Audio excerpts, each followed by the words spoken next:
ateini Palangoje, visi veidai šypsosi, visi laimingi, patenkinti. Aiškiai, giminių ir artimųjų suvažiavimas Palangoje. Man 70 metų. Brangiai. Kiek numėčiau? Matot?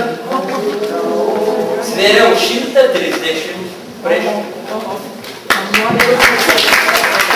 Ėsdavau kaip kiaulė, daug dideliais kiekiais. Kraujo spaudimas buvo 230/20, negalėjau davaitiškai gyventi, priėjau tabletę. Ant dešinio šono negalėjau gulėti, dabar sveriu 17 kg mažiau. Ačiū Dainiui, ačiū mano mylimiausiai Severai. Tik tai dabar jau žmonės gali suvokti, kad 21 amžiuje mitybai reikia daryti revoliuciją. O taip, kaip aš sakau, tikrai neturėsit nei ribų, nei nieko, jeigu taip reiškia galvosit, maitinsitės, pirmenybę atiduosit gyviems saulės produktam, o jau tų kitų tik kaip priedą. Pavyzdžiui, visada rekomenduoju visiems nevalgyti daug baltyminių produktų. Vieną kartą į dieną galima 100 gramų suvalgyti vat mėsos, kas nori. Bet paskui tik gal kokius 2 kartus savaitę. Žuvies kitą dieną 100 gramų. Ta diena neturi teisės valgyti ką nors, žodžiu, dar baltyminio. Džiugu, jog ateina metas, kai sveika gyvensena tampa brandaus, sėkmingo ir darnoje su gamta gyvenančio žmogaus įvaizdžio dalimi, kad ieškome tikrųjų vertybių, kurias puoselėjame patys ir norime perduoti savo vaikams bei anūkams, kad nesame masės, kad esame sveiki, kūrybiški, pilni energijos ir savo šventes švenčiame su pagarba tradicijoms, žmogaus sielai ir kūnui, dovanota mums su didžiausia meile. Dainius Kepenis, Lietuvos Sveikuolių sąjungos prezidentas.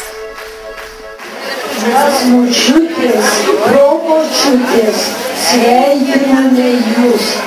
Atvažiavom čia parodyti, kaip sveikai visus maitino mūsų tėveliai ir seneliai, Lietuvos valdų artojai, viską, ką jie išaugino.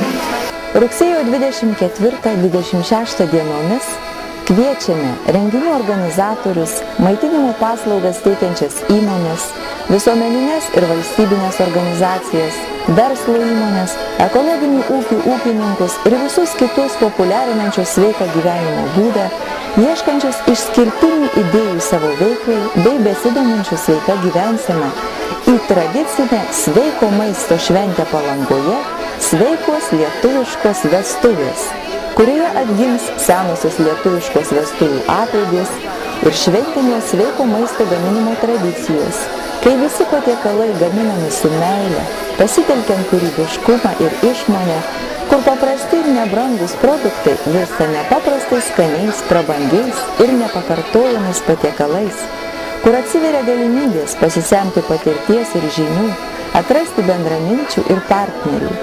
Tokių mes nerasim sveikuolių klubų, nei Estijoje, nei Latvijoje, nei Vokietijoje, niekur nerasim. Tokias masės žmonių, suprantat, tai yra masinis judėjimas, pasižiūrėkite. Lietuvių tauta yra fantastiškai išradinga. Spjaukime į tos gavnupolius ir patys pradėkim viską auginti ir gaminti. Ir prašau, kaip moteris sugeba. Matėte? Nu, nėra šaunesnių pasauliai sutvėrimų kaip lietuviška moteris, su savo fantazijom. O kokius valgius, kokius gėrimus pamatė. Tai va, ačiū Dievui, kad yra lietuviškos moteris, o mums vyram tik tai jas žiūrėti ir seilę varvinti. Čia kiekvienas svečias turės galimybę paragauti sveikų patiekalų nuo šventinio vestuvių stalo. Vyks teminių stalų paroda konkursas, sveiko maisto degustacija, mugė, vaikščiosime per žarijas, bus pirtis ant jūros kranto. Taigi, puoselėkime sveikas tradicijas.